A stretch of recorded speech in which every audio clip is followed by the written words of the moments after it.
Alright folks, we're back, and as I mentioned in a previous video, absolutism was fairly widespread throughout Europe. Of course, Louis XIV was the most successful at creating an absolute regime, but he was not the only one. However, not every attempt at creating absolute monarchy was successful. The biggest failure to do so was in England, where the Stuart monarchs' attempts to create an absolute monarchy backfired beautifully. It's also important to note that the period we're about to talk about, the English Civil War and the Glorious Revolution, is the same period in which John Locke wrote his famous works that would inspire the Enlightenment. When we last visited England in this class, King Henry VIII had brought the Reformation to his country in hopes of divorcing his wife, Catherine of Aragon. This led to a string of 6 marriages and 3 legitimate children, all of whom sat on the throne. The first was his youngest, his son Edward, who inherited the throne as a young child and died as a child king. His eldest daughter Mary then assumed the throne and attempted to return England to Catholicism and became known for executing those who dissented.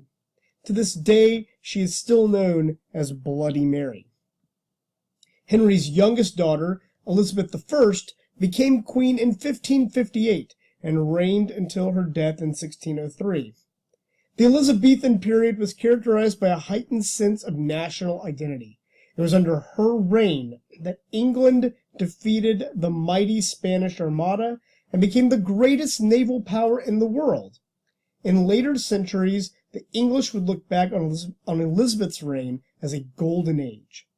It was the calm before the storm.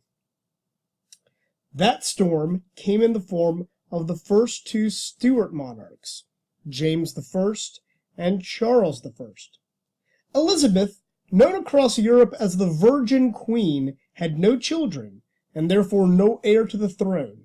Next in line as a result was her cousin James, the King of England's northern neighbor, Scotland. His coronation marked the union of the English and Scottish monarchies. This did not mean, however, that Scotland and England would be ruled as one nation.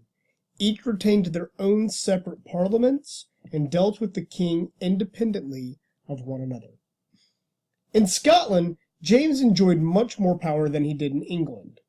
The Parliament in England for centuries had levied various checks against the monarch's power, thanks in part to the Magna Carta, signed by King John in 1215. This frustrated James, who admired his French counterpart, Louis XIV, and wished to implement an absolutist government similar to his. Unsurprisingly, this meant James would bump heads constantly with the English Parliament. James often angered Parliament by conducting foreign policy without consulting them. James's son and heir, Charles I, angered Parliament even more, but over the issues of taxation and religion. When Charles I became king, opposition to the Stuarts had grown to the point where Parliament openly demanded constitutional reforms. Charles had inherited his father's vanity and stubbornness, and had no intention of compromising his royal power. Unfortunately for him, he also inherited England's involvement in the 30 Years' War. Meeting commitments to numerous parties in that struggle placed growing pressure on royal finances. And when Charles asked Parliament to levy new taxes in order to raise revenue for the war, Parliament denied him, and the following year he dissolved the assembly and had 9 of its leaders arrested. No new Parliament met for 11 years, during which time Charles billed new fees and levies from the provinces. But in 1640, Charles needed more money and reconvened a new Parliament, which immediately presented him with a list of grievances and desired reforms. Charles, butting heads with this new Parliament, decided to send in troops to storm Parliament. Parliament, not surprisingly, resisted. This was the beginning of the English Civil War. For the next 7 years, parliamentary forces, known as Roundheads, battled the king's men, known as Cavaliers, for control of England. In 1648, the Roundheads captured Charles I, and he was tried in front of Parliament, found guilty for crimes against the state, and beheaded on June 30th, 1649. January 30th, 1649.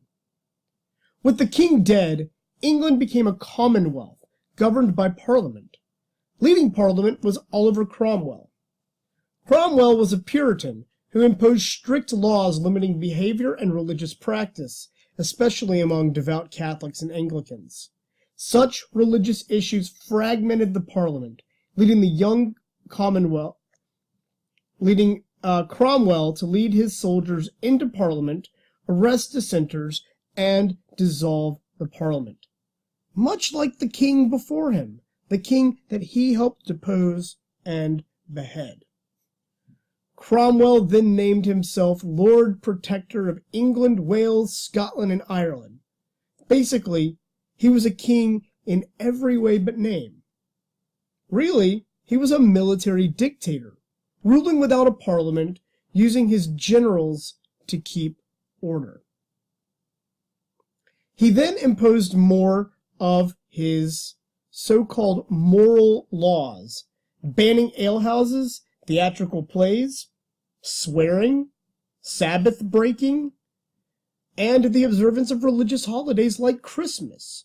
That's because Puritans did not believe in celebrating any day as more important or more religious than another. Upon his death, Cromwell's son Richard briefly succeeded him, but by that point people had grown weary of the Puritan Revolution. In May of 1659, Richard abdicated. A new parliament was formed, and that parliament invited Charles I's son, Charles II, to return to England and serve as king. He did so in 1660 in what is known as the English Restoration. Charles II ruled alongside Parliament, careful not to make the same mistakes his father did. But when he died 20 years later in 1680, his brother, James II, ascended the throne. James was a fearless Catholic and admirer of French absolutism. He gathered at his court a coterie of Catholic advisors and supporters of royal power. Together, they attempted to bend Parliament and local governments to the royal will. But it was James II's Catholicism that was the crucial element of his failure. The Anglican Church, a powerful force in England, refused to back him, and Anglican members of Parliament pushed back against their king. In 1688, this group of people invited James's Protestant son-in-law, William of Orange, to invade England and rescue its government from James's control. James, having lost the loyalty of the army, much of the nobility, and most of Parliament, abdicated the throne and fled the country. William and his wife Mary assumed the throne without fighting a single battle. This bloodless revolution, known as the Glorious Revolution, created a new political and constitutional reality. Parliament secured its right to assemble regularly and to vote on all matters of taxation.